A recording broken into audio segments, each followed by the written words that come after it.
that AAUW has been working with women employed for several years. And we've made progress, and yet we have more progress to go because it is a complicated and difficult issue. I want to thank, before I introduce our speaker, Peggy Frank and Elizabeth Carroll, because they have been AAUW members from Naperville that I think have been on almost every get together that we've had by Zoom for the last couple of years. And Tracy and I really appreciate all of their additional help to try to get this legislation accomplished and signed into law. But now I get to introduce to you Sarah Labadie. Sarah is graciously speaking to us on her Saturday off, even though she's had a horrible, horrible cold. And probably had we done this last Saturday, she would not have been able to speak. So we are very grateful that Sarah is allowing us to take an hour, probably a little bit more than an hour out of her Saturday to tell us about our Insurance Act for paid family and medical leave. So Sarah, go for it. Thank you so much, Paula. As Paula mentioned, I am feeling a little under the weather still, so I apologize. I have my trusty water bottle. I have some cough drops with me. Hopefully I won't cough too much through the presentation, but I know I'm going to cough a little bit, so I apologize for that ahead of time. I am going to share my screen. I will say we have time for questions at the end. If you want to put questions in the chat, I'm happy to, like, if they I may take them one at a time as we're walking through it, but I'm definitely happy to take a lot of questions at the end if you want to hold them too. And I have a good number of slides here available. I think we can probably share them afterwards.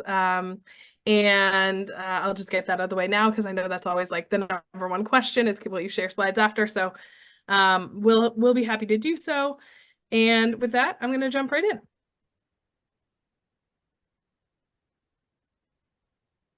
Okay, so can everybody see the slides?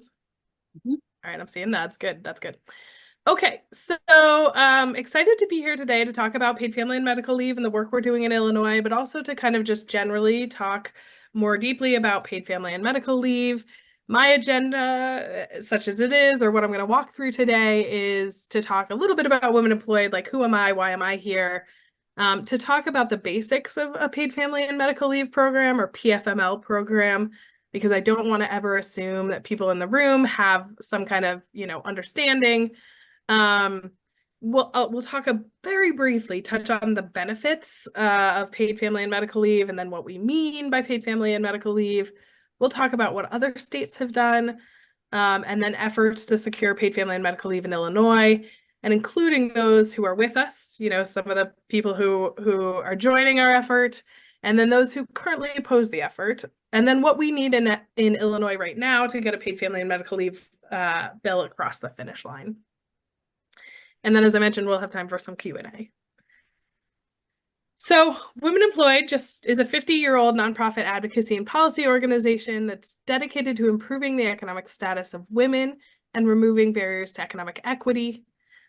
We relentlessly pursue equity for women by affecting policy change, which is really what we're trying to do here with paid family and medical leave, expanding access to educational opportunities, and advocating for fair and inclusive workplaces so that all women, families, and communities can thrive. And again, public policy change and inclusive workplaces, that's really the crux of where paid family and medical leave falls into our mission. To give you a sense of where we've been and what we've done, we've mobilized people and organizations in person, now increasingly virtually, to make their voices heard about policies that affect them and their communities. And just a little bit of our 50-year history. Just a few years ago, we fought for and won the Pregnant Workers Fairness Act in Illinois, which, as you may know, also passed nationally just 2 years ago. And that allows pregnant workers to have reasonable accommodations at their workplaces. So that's things like a stool to sit on if you're a cashier, or water to carry with you if you're working the floor of a retail establishment. ultimately ensures that more women can keep working and stay healthy throughout their pregnancy by allowing them to stay off ladders and things like that. And then we championed the original Illinois Equal Pay Act and have made improvements to it over time. So we passed a law in Illinois that prevents employers from asking job applicants about their salary or wage history, which is a first step toward eliminating pay discrimination at work. And then last year, we passed a law, and that'll go into effect on January 1st, 2025, that requires job postings to include salary and wage ranges. Again, like a key step in ensuring that there's not pay discrimination going on. And we fought for and won paid time off for all workers across the state with the Paid Leave for All Workers Act. So this allows workers to earn up to 5 days of paid time off for any reason. It went into effect on January 1st of this year, so January 1st, just about 13 days ago. And I will say, I know this is confusing. It's called paid leave for all workers, but it is short-term paid leave, only up to 5 days, and not exactly what we're going to talk about today. We were further successful in securing even better paid sick time and paid time off benefits for workers in Chicago and Cook County, and those will go into, the Chicago law will go into effect in July. And though we still don't have paid family and medical leave, Women Employed did help make unpaid leave a reality in 1993 for people across the country with FMLA.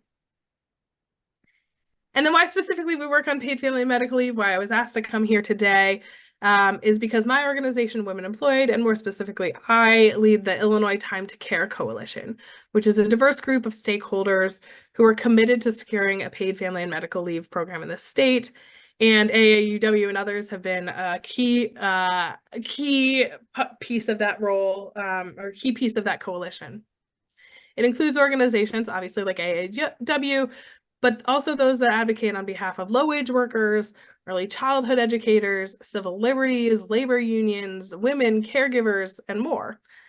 And we've been working to grow and strengthen our coalition to really help us as we continue to put pressure on the General Assembly and the governor to pass a paid family and medical leave program. So that's why me. But I never want to assume anybody knows anything. So we're going to go through a little bit of the basics here.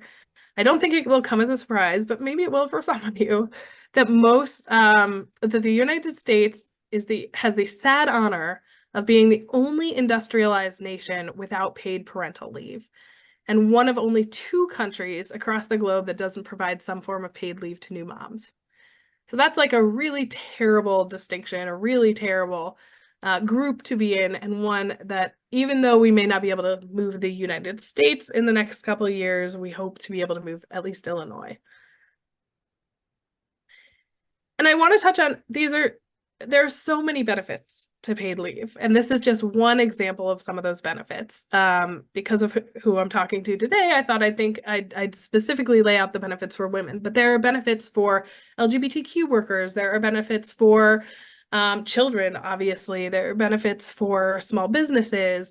So the beneficiaries of this program are wide, and so it's a little challenging sometimes to see why we don't have a paid family and medical leave program. And mostly the reason and rationale is political. And I'll go into who our opposition is and things like that, but the benefits are really wide. And in Illinois, like, we know Illinois moms are key family breadwinners and are in 84% of Black families, 49% of Latinx families, and 48% of white families. And without paid leave, what happens is you're forced to make a tough decision, right? Like, you are the main or co-breadwinner in your family, and let's say you have to take time off to care for your mother who has a serious illness. Do you take it unpaid and lose that income? Do you go back to work before, when you don't feel like you're adequately caring for your mom or caring for yourself or others? And those choices are forced upon women all the time. And so we know that this is a benefit that will keep income flowing into the household while you're doing the necessary caregiving. Without paid leave, women are forced to drop out of the labor force, often to care for their children.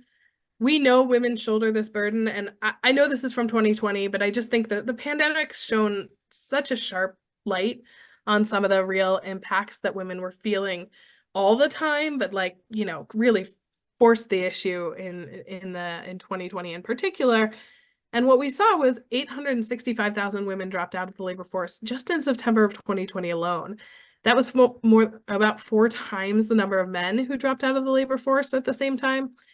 And that was because they had kids who were working, whose school was still virtual, or you know, didn't feel comfortable sending their children back to daycare or things like that. And the correspond, you know, like we didn't have a program set up to help people through that. And in addition to the jobs in the pandemic, women workforce are often, you know, they're the primary caregivers even of their in-laws, right? Even when it doesn't, you know, they may not be the direct blood relation to people, they end up being the sort of ad hoc caregiver. Women's inability to stay attached to their job because of leave needs contributes to the gender wage gap in this country, with women overall earning just 77 cents for every dollar paid to men. The problem's worse for women of color. Black women earn just 64 cents, Native women earn 61 cents, and Latinas earn just 54 cents on the dollar compared to a white man. So keeping people attached to the workforce to ensure that the gender wage gap doesn't get worse it can ensure that the gender wage gap doesn't get worse and even closes over time. And then paid leave has actually been shown to increase the number of hours worked in the years following a birth. So I know that may sound odd, but the idea that women can take the time they need to get their child set up in a daycare arrangement or other childcare arrangement, and then kind of confidently go back to work with the knowledge that their kid is being cared for in a stable childcare arrangement, puts them in a position to be able to actually work more hours than somebody who has to come right back to work, hasn't had time to really figure out a daycare arrangement, things like that.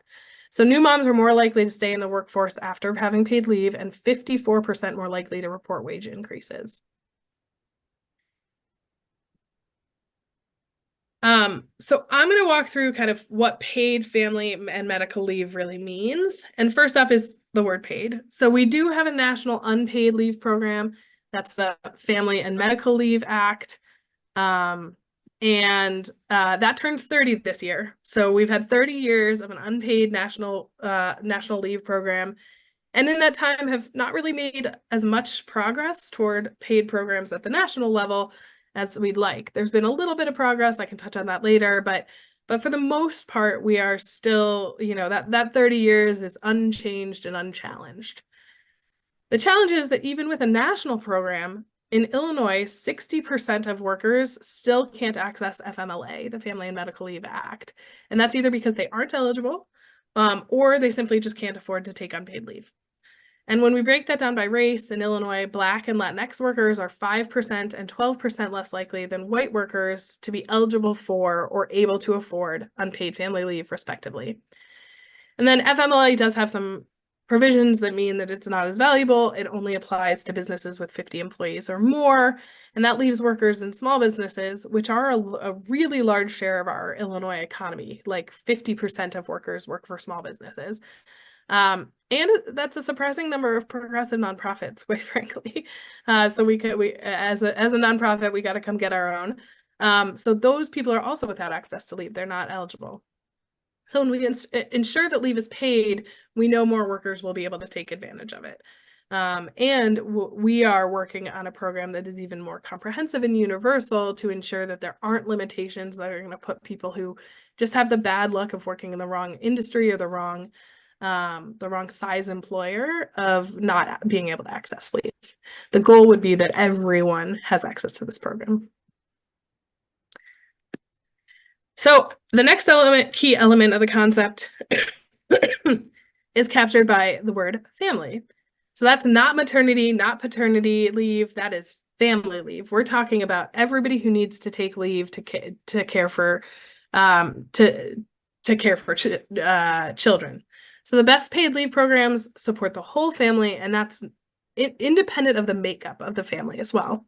It's essential because in nearly 3/4 of Illinois households with children, all parents have paying jobs. So it's not like mom was going to be staying home anyway. In most families, both mom and dad, or however your family makeup is made of, both parents are working. And so paid leave ensures that people stay attached to their jobs. I can't say this enough, and get the time they need to bond with a new child. I also want to mention that there's some real benefits to the whole family and to women in particular when fathers take paid family and medical leave. This is maybe a larger cultural change, a narrative shift that we need to investigate and push for anyway, that a paid family and medical leave program isn't going to fully do itself. But when fathers take paid family and medical leave, involvement in their home is more equitable. I mean, that seems like a natural outcome. And they continue to remain more involved in the child's direct care. And each additional month of paid leave, of parental leave taken by a father to provide caregiving actually increases a mom's wages by nearly 7%. So there are generally, like, there's a fatherhood or a father bonus and a motherhood penalty in the workforce. But when you have programs like paid leave, some of those really challenging efforts or really challenging, societal things that we see where moms are penalized, their wages are penalized, dads get a boost. Those things start to improve, not necessarily drawing down dad, but bringing up mom. And you may not have noticed this, but I've been really careful about the words I've chosen because I don't like calling this paid family leave. I don't like calling it, I will call it paid leave on occasion, but really we are talking about two pretty distinct categories of leave. And that's why the medical leave part is critically important as well. The better descriptor, like the descriptor that I will use most of the time, is either paid leave or paid family and medical leave. Because without the medical component, this kind of falls apart, right? We know how valuable family and parental leave is, but just as many people are dealing with medical crises, either their own or a family member, and we want to respect that through this program. So many of us are going to end up not just caring for children, but also parents, in-laws, siblings, and ourselves as we age. 60% of family caregivers are juggling paid work and their caregiving responsibilities. And again, that burden is almost always coming up on women. And Elaine, I see your question in the chat. Does this cover taking care of an elderly parent who falls or needs physical therapy appointments? It does. So the goal here is that it's about the reasons that people could take leave are obviously to welcome a new child. And I say, we've talked a lot about birth, but it's birth, adoption, and foster care placement. We're really thinking about this holistically. It's not just if you, deliver the child yourself.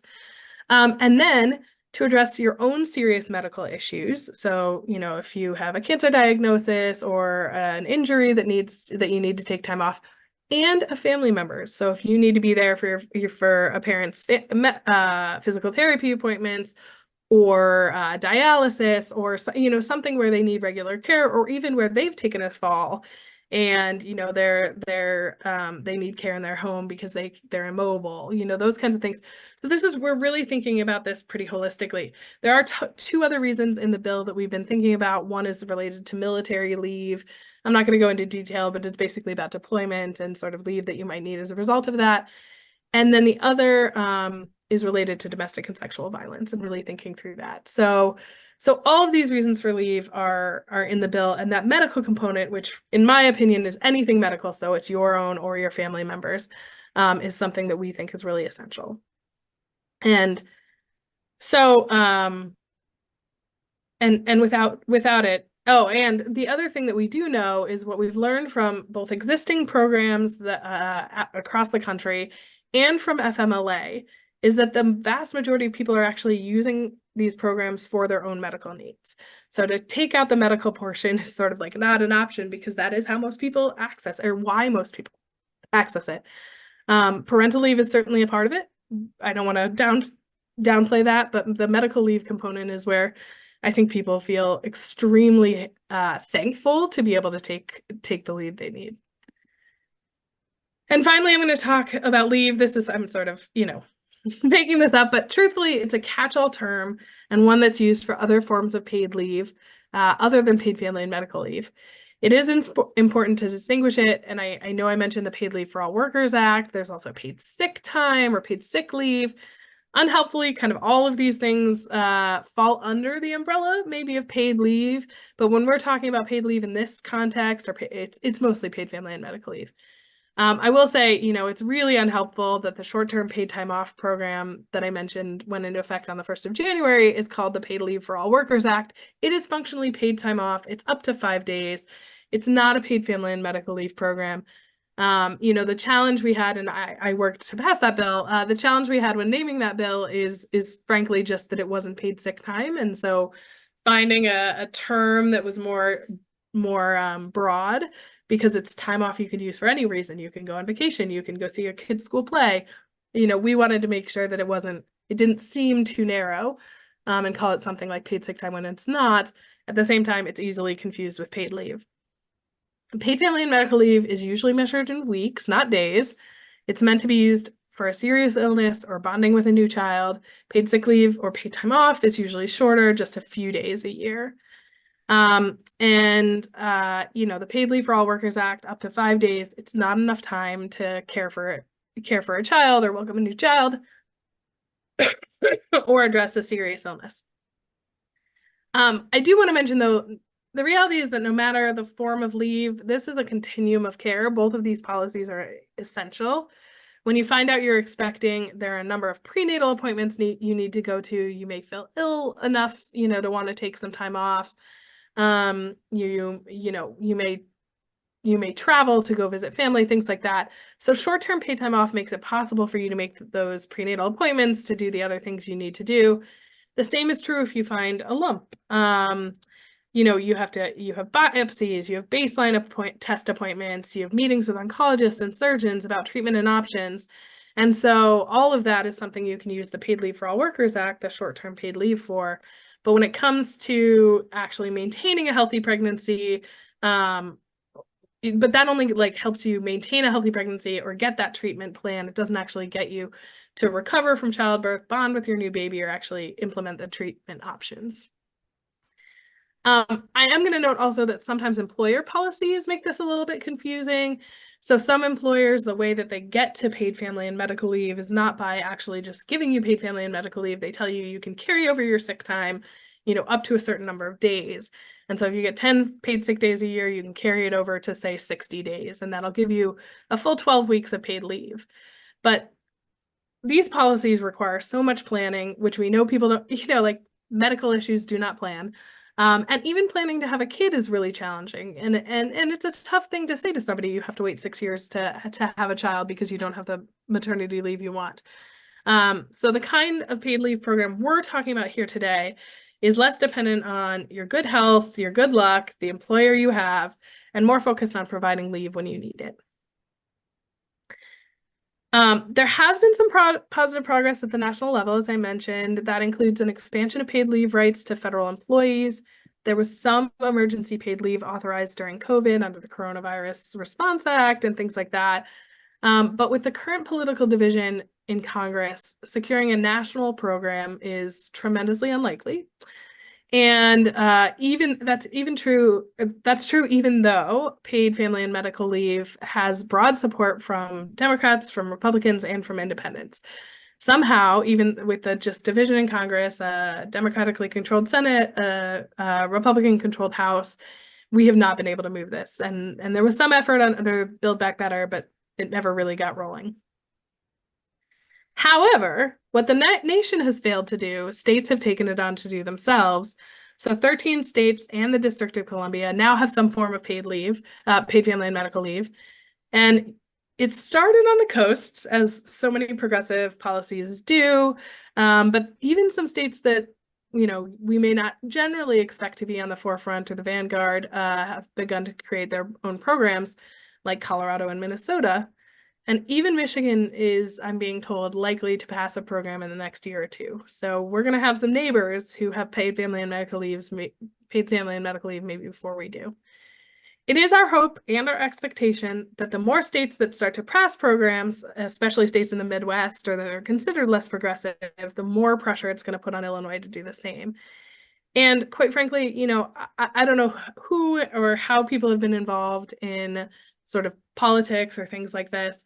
Illinois often wants to be in not the first, but in the front of the states that do kind of progressive policymaking. They want to see examples from other states first, as a whole, but they don't want to be left behind. And so again, I think we're in a good position now for that to be where we are and to really put some pressure on Illinois. So how each state came to paid family and medical leave differs. After World War II, a few states created temporary disability or TDI programs. Those programs gave workers the right to cash benefits when they were unable to work due to an off-the-job illness or injury, so meaning something that's not covered by workers' compensation. And in a lot of cases, this was really due to, we're thinking post-World War II, it's people, GIs coming back from the war, and they may have lingering issues that mean that they need to take some time off to get physical therapy or additional surgeries or things of that nature. So really driven by mostly men coming back from the war. Of these states, 4, so that's California, New Jersey, Rhode Island, and New York, have since built upon those TDI programs to cover paid family leave needs, such as parental leave and the family caregiving I talked about, so caring for a person with a medical need. Hawaii still has a TDI law. They have not passed paid family and medical leave. So Rhode Island was the first state to create a TDI program. And while they didn't specifically exclude pregnancy as a disability initially, when women sought to use it for that reason, they quickly amended their law and their program to then explicitly exclude pregnancy. And because they were the first state to do this, they set a pattern for other states that passed their laws. And when they passed them, they did very explicitly make sure women and pregnancy was excluded from disability or the class of disability. So we didn't start very strongly for women when it came to how we were thinking about at least the medical version or the medical needs and certainly pregnancy. And then decades later, when 4 of these states reconsidered, they did create family leave insurance programs that now fit alongside their TDI programs. These are the 4 programs that have been around the longest. So it's Rhode Island, California, New Jersey, and New York. Again, Hawaii has not created a paid family leave program to go alongside their TDI. But they didn't have a whole lot of programs, obviously, to look to for guidance. And they built some programs that had some problems. And so when many states wanted to create something like what ultimately Rhode Island, California, New York, and New Jersey had, they didn't have existing TDI programs to build from.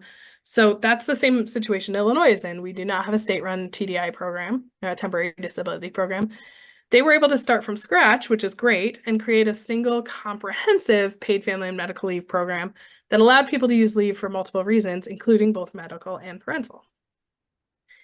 So as of January 1st, 2024, 9 programs are up and running. Colorado began to provide benefits on January 1st of this year. So there are 14 programs in operation, which includes DC, and 14 programs that have passed and 9 in operation. So we get to learn quite a bit from what's happened so far.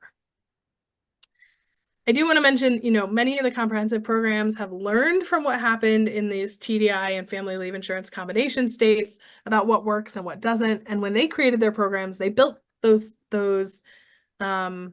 needs into the program, right? The obstacles, the challenges, all of those things, they learned from the implementation in these other 4 states.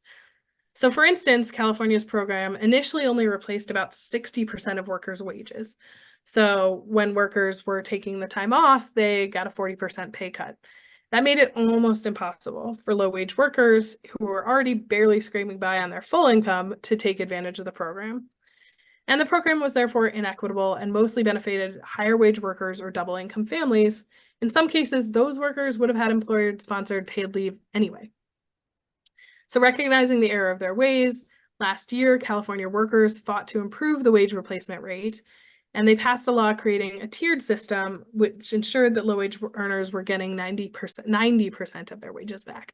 So there has been some, opportunity to evolve state programs that began as TDI programs and have been in operation for a long time. Among the other lessons learned and what a lot of the new programs have included in their laws is the need to recognize that the term family member means different things to different people and to different communities. So I'll share a personal example here about how important it was to have an inclusive definition of family member. And when I say inclusive, I mean It includes blood relatives. It includes often FMLA only covers your parents, your spouse, and your children. And so but the fact of the matter is plenty of people were raised by grandparents, plenty of people, as I've mentioned, like women who are not directly blood related to in-laws are still asked to take care of their mothers and fathers-in-law. And so, we want an expansive definition of family, but also many people don't formalize their partnerships. And so they may not have, a document that says so-and-so is my relative or things like that. And so our definition of family actually includes people whose close association with the person asking for leave is the equivalent of a family relationship. And I will say, so my personal example is that in 2013, my best friend and my roommate at the time was diagnosed with stage 2 Hodgkin's lymphoma. And her parents and her boyfriend both lived in Michigan. We lived in Chicago. And they had jobs without paid leave, so they couldn't take time off. But she did require some care. She had chemo treatments every 2 weeks. She had like additional treatments with those chemo treatments every 2 weeks. And so I had to step up to that role to take her to chemo treatments, to care for her post-treatment. My organization, thankfully, had an inclusive definition of family, and I was able to be with her. I'm happy to say she's been cancer-free for 10 years, but without that kind of an inclusive definition of family, we can't, she would have been on her own to do all of this. We also need to ensure that both workers and their employers share the cost of the program when they both benefit from it. So that's critical, and many programs that have been passed in the last few years have had a shared cost model. And then quite frankly, like some of those early TDI programs and others didn't have job protection, but how you can take paid, nobody's going to feel comfortable taking paid leave if they don't know that their job is there when they come back. So that's an essential kind of piece of the pie. This isn't a comprehensive list of lessons, but it is indicative of how new programs have navigated some of the challenges experienced in those states that had TDI programs.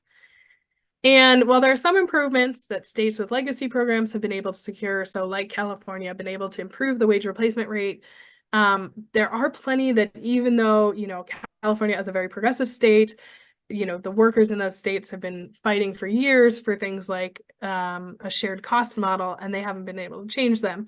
So we are really thoughtful as we design our program in Illinois to ensure that we start from a strong point on issues we know are difficult to improve in the future, or issues that would divide us into the people who do have paid leave and people who do not.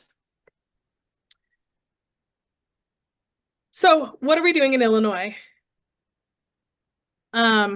So we introduced our first real coalition bill late in the 2021 session, and that gave us very little time to work with the General Assembly. So it did happen. We had a bill then, but it didn't give us a ton of time to work with members of the General Assembly.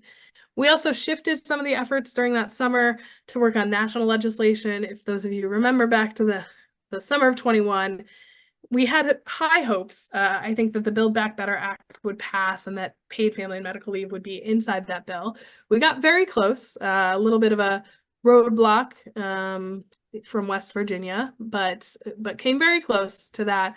But it did mean we'd shifted a lot of our power and effort to think about the national program, and hoping that would pass, and what we would be able to do in Illinois was build on top of it. But it didn't come to pass, and so in the regular session of 2022, I'm not sure how many of you know this or remember this, but what is usually a 5-month session was crammed into 3 months and shortened because of a June primary. And then House and Senate leadership basically told us they were not interested in controversial legislation that year, so we fell into that category. This last year, sorry, technically not this year, but in 2023, we were ready to move the bill. We were very excited. We had initial conversations with business. We had strong conversations with our sponsors in the House and the Senate. We launched the bill with a press conference and all of that kind of thing. But unfortunately, we ran into a snag we really hadn't anticipated. So a member of our coalition, the Time to Care Coalition, the Women's Bar Association, kind of abruptly left the coalition and introduced a competing bill. Because they're representative of both employees, the Women's Bar, many of them work in law firms, but some of them own their own law practices. They're both employees and employers. Their bill was significantly more favorable to employers. And frankly, really problematic for any workers who needed to take leave for any reason other than parental. They'd kind of written it with an eye toward parental leave. So just to give an example, their bill required all leave to be taken a week at a time. And that poses problems for workers and employers. As in the case of my roommate and best friend, she only needed to take off a Tuesday or a Thursday and a Friday every 2 weeks. And so to force her to take, she was a teacher, and so to force her to take a full week off would have created more havoc in the school system she was in. So because there were competing bills, we were then in 2023 charged by the Senate leadership to work with the other bill sponsor and the Women's Bar to come up with a single bill that represented a compromise between our groups. We met regularly with our sponsor, with our coalition, with the other sponsor, with the other proponents to get a compromise by the end of session, but we did run out of time to get that passed. And then we continued to meet through the summer and fall, but there are still some areas of disagreement, some complications, and we still have to meet with who are functionally our real opponents in business. So where we are now is we've had a conversation with our sponsors about 2024, and we are looking at 2024 to really be a year when we focus on growing and strengthening our coalition, building power together to educate policymakers and the public, and preparing for a very strong 2025.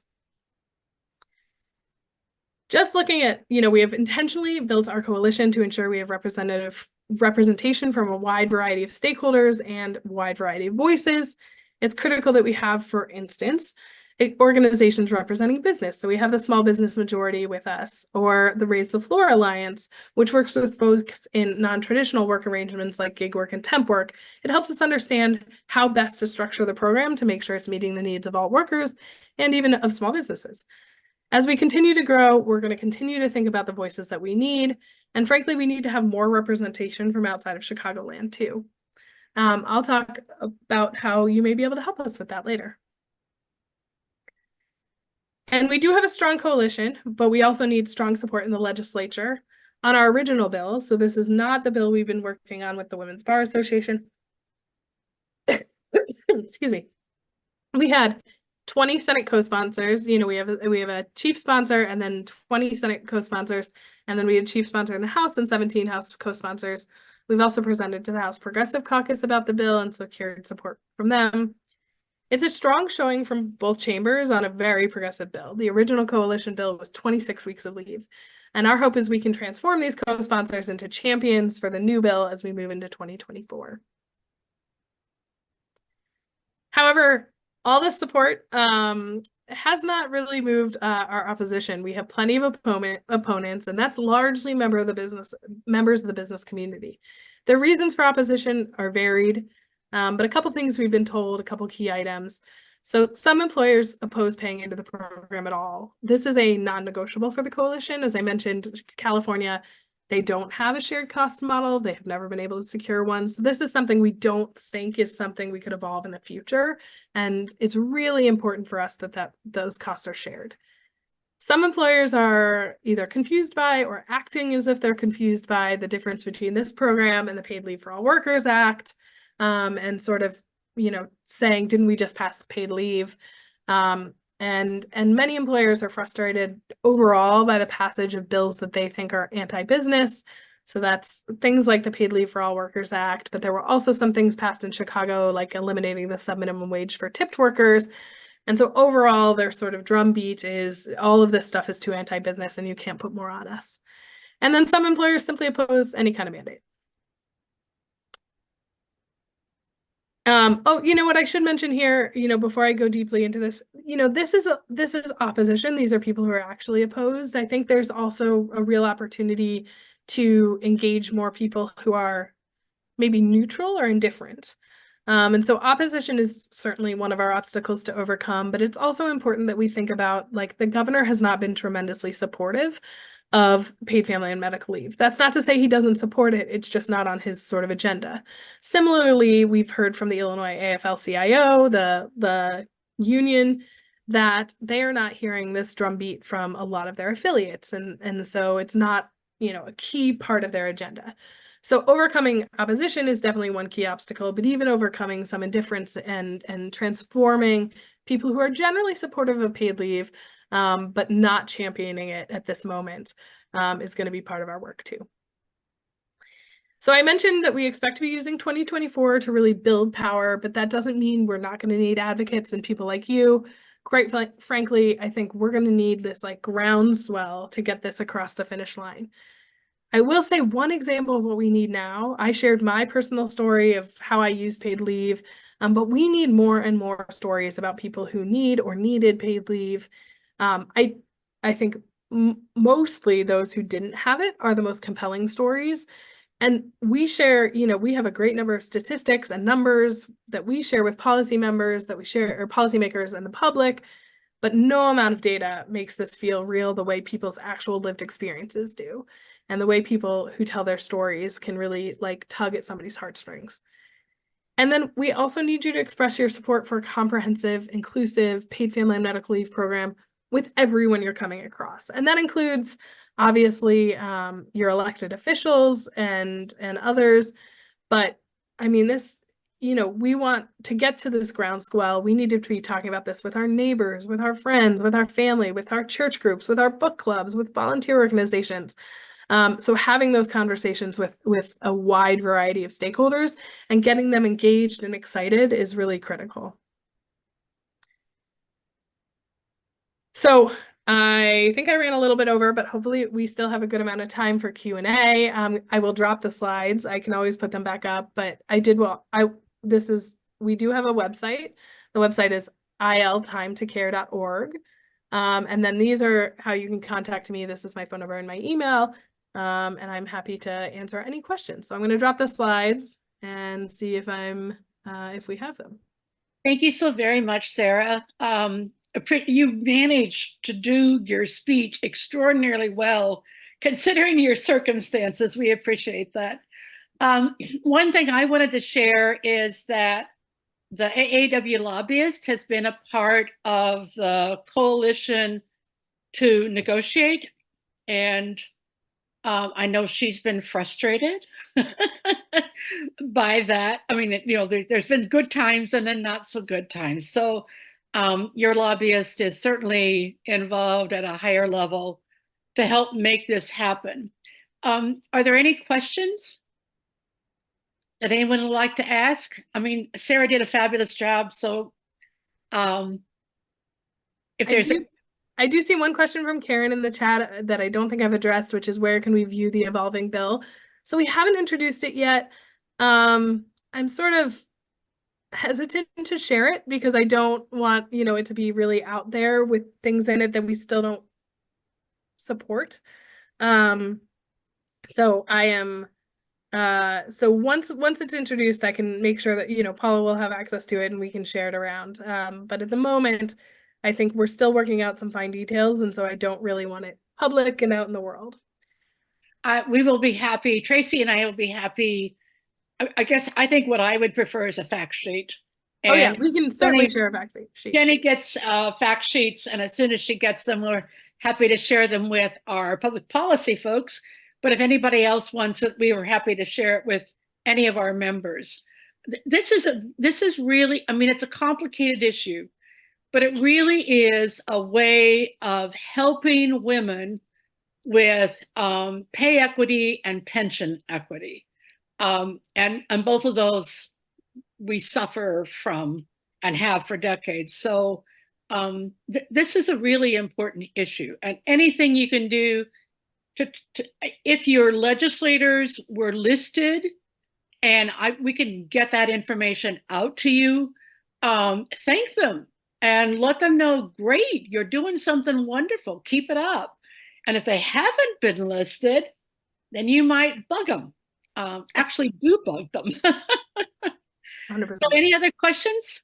So I see a few more in the chat. So Okay, to explain the cost sharing provisions, I can do that. So the way this works, if we had a national program, it would be paid for by taxes, but we would need to, basically take a percentage of premium from workers and employers to pay for this program. And our general sense, like the way we feel about this is that that this is a benefit for employers. Many employers have to do this at their own cost right now. You know, it's the cost off the top. And in a lot of cases, employers aren't doing this at all, but would benefit from it, right? Like this is something that it decreases employee turnover. It helps them be competitive. This is what we hear from small businesses is like, we cannot afford 3 weeks or 3 months off for, you know, our employees because our margins are so slim. But if we can build it into the cost of having an employee, that's a different calculation. And so what this would do is it would create a state-run program. So there'd be some amount of premium coming out of an employee's wages, and the employer would match that amount. So we're talking less than 1% of your wages, and probably closer to like less than 50% of your wages. In most states, the overall total is like right around 0.8, 0.9%. And depending on how you structure the program, and since some of those details are still to be worked out, that's likely to be where we are here. And so the idea would be that you're paying about half of that. So maybe 0.45% of your wages is going to go into the state-run program. And then you can draw down on it without employer interference. And your employer is going to pay the same amount, so another 0.45. And you can draw down on that without employer interference, right? It is the department that's going to determine if you're eligible. And that's going to allow you to then have to draw down the money from the department. So that's the idea of the cost sharing, is that it would be that your employer would kind of match your contribution. And then Elaine, is the 26 weeks an expected number based on the states that have programs that have been successful? So the states really run the gamut, but I will say 26 weeks is not where we are anymore. We're looking closer to like 18 weeks of leave, with, I will say, an additional 9 weeks of healthy pregnancy leave. So we know a lot of women, as they're going through pregnancy, toward the end of their pregnancy, might be told, you know, like, hey, you know, there's some risk factors. It might be best for you to stay off your feet, kind of take things easy and not work. And so for people who are put in those positions where they would have to bite into their bonding time on the back end, this would allow them to take kind of that medical component before the baby's born and still maintain that full complement after the baby's born. So we're not looking at 26 weeks now, we're looking at something closer to 18. And that is maybe in line with what other states have done. So the way that I would say most states are probably in the realm of like 12 to 16, but we still have some negotiating to do. So we want to start from a strong position. Becky has a great comment. Would you be interested in her story about her grandson born early? Oh, absolutely. Absolutely. Okay. Becky, please share that. You send it to me and I can send it on, whatever. Yeah, or Becky, if you want to email me, I'd love to, you know, talk to you more deeply about it and maybe get you on recorded or something like that. And then Charlene, so I see your question. So the Paid Leave for All Workers Act, the 5 days that we passed that went into effect on January 1st, so that shorter term paid leave is basically paid time off. So it is paid leave for any reason. You could use it for sick time. So if you have a PTO policy currently that's up to 5 days, you should the PTO policy is probably going to be the same as what it would be sufficient to be compliant with the law. There are a few things related to, like, employers really can't deny leave given the passage of the new law. So like if you say you need to take leave, they can't say to you like why and oh it's a tough time and those kinds of things. So there might be some amendments needed to be made to your internal policy, but for the most part, if you have an existing PTO policy, it's going to be compliant with the law and you wouldn't have to do an additional 5 days. However, I will say in the city of Chicago, what passed and what will go into effect in July is 5 days up to, it's earned, right? This is accrued at you know, in the state, it's 1 hour of paid leave for every 40 hours worked, but in the city, it's 1 hour for every 35 hours worked. And there's a paid sick time bucket, up to 5 days of paid sick time that would be really because of doctor's appointments to care for yourself, because you have to go to the doctor, because you have what I've had for the last 2 weeks, those kinds of things. Or, and an accompanying up to 5 days of paid time off for any reason. So ultimately, if you work full time, you could accrue a full 10 days, 5 of which you can use for paid sick time, and 5 you can use for any reason. As you can see, it's complicated.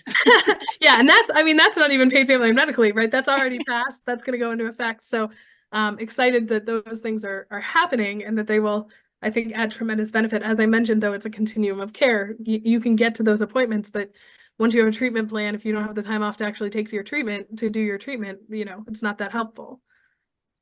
I thank you so much, Sarah, for sharing your time and your expertise. We look so forward working together with you to get this damn thing done. And Faye, we will send out the legislators. I won't get it done immediately, but we'll get that done in a week or so that you know who our sponsors, co-sponsors at the moment. And if we can get more co-sponsors, that would be dynamite. And any of you, like if any of you know folks who are active in the retail organization, talk to them, get them not to be so negative. I think it works well for all of us, but it is an extra expense, but I think the extra expense is so, so worth it. So thank you so much, Sarah. Thank you, Elaine and Kate, for getting all this organized. And thank you for everyone who joined us and gave us an hour of your Saturday. Tracy, Sherman, Falcon, and I truly appreciate it. Thanks a lot. Bye, everybody. Enjoy your weekend.